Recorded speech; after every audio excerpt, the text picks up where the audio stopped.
The history of hieroglyphics in ancient Egypt is believed to date back as far as 3000 BC. Scholars offer varying opinions regarding the identity of Egyptian hieroglyphics inventors.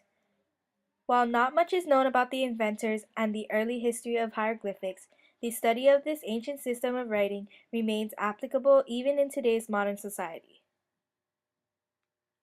Throughout the long history of hieroglyphics, this system of writing utilizing ancient Egyptian symbols underwent many changes.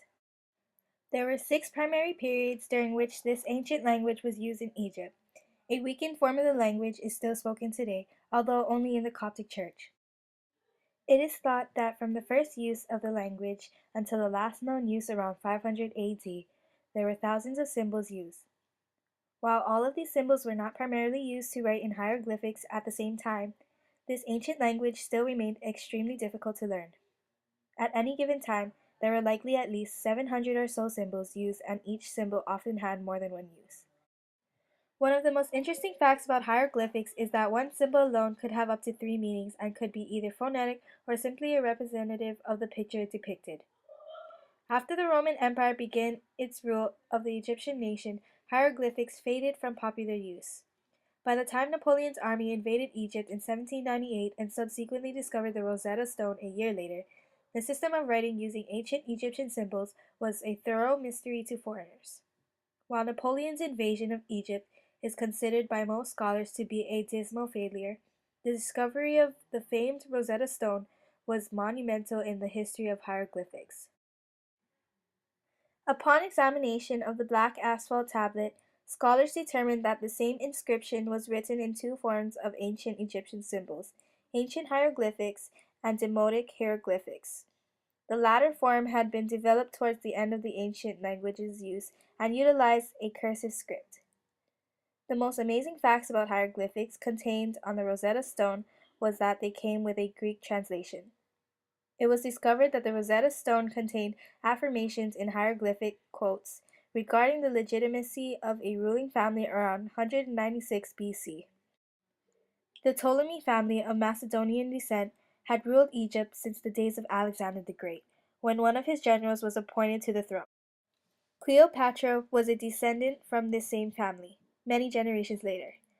The Greek translation of ancient Egyptian hieroglyphics allowed modern scholars to begin piecing together an understanding of the history of hieroglyphics. Throughout the history of hieroglyphics, these ancient Egyptian symbols were utilized for a variety of purposes. It is well known that hieroglyphics were prominently displayed on pyramids and tombs of the royalty. Hieroglyphics obviously played an important role in conveying the history of the Egyptian nation, and particularly the accomplishments and feats of the Egyptian pharaohs. Excavations of the pyramids have proven that hieroglyphics were also used on jewelry as well as nameplates for royalty, referred to as cartouche. The ancient Egyptian hieroglyphics are a fascination to many people. The term hieroglyphics refers to a system of writing using ancient Egyptian symbols. The hieroglyphics involved a series of picture words. Consisting of several hundred words, this system of writing was intensely complex and very labor-intensive. The first hieroglyphics were used on buildings and tombs. Not all symbols represented single letters. Some pictures represented words. The symbols that make up the alphabet in Egyptian hieroglyphics are subdivided into categories, including phonograms and ideograms. Ideograms were used to write the words they represented. An example of an ideogram would be a picture of a woman that actually looked like a woman and represented the word woman. Phonograms were used to spell out the sound of the words they represented, and they usually had no relation to the word they were sounding out. As a result, symbols could be both ideograms and phonograms, and the reader would need to determine the context of the sentence in order to find out which word was intended. To indicate whether a symbol represented a complete word or merely a sound, scribes would place the straight line after the word. A hieroglyphic inscription is arranged on its surface either in columns or in horizontal lines. There are no punctuation marks or spaces to indicate the divisions between words. The signs are generally inscribed facing rightward and are usually read from left to right. If they appear on horizontal line, one reads from upper to lower. Hieroglyphic script is largely pictorial in character. Most are recognizable pictures of natural or man-made objects, often symbolically colored painted. The ground plan of a simple house, or PR, might stand for the word house. These are called ideograms. We do something similar when we use a picture of a heart to represent the word love. In this sentence, I love New York. Hieroglyphic script also includes phonograms, sign words for concepts that cannot be conveyed by a simple picture. The phonogram is best represented by the rebus principle.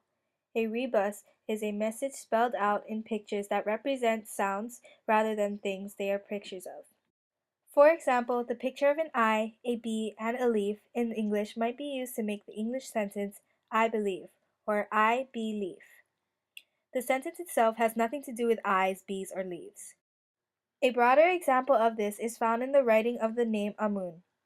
Amun was the great state god of Thebes, and his name was written usually with the reed leaf. I, plus the playing board with game pieces read as men, and for final clarity, the letter N. One example of the rebus in statuary is a statue of Senenmut, advisor to the female king Hatshepsut.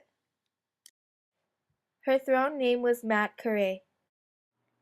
The statue shows Senenmut kneeling behind the horned cobra Uraeus, which represents Ra, with the sun disk between the horns, and also the goddess Mat, who is often called the daughter, or Eye of Ra. Below the Uraeus is the upraised arm sign for the word Ka. Words spelled with phonograms usually have an ideogram added at the end.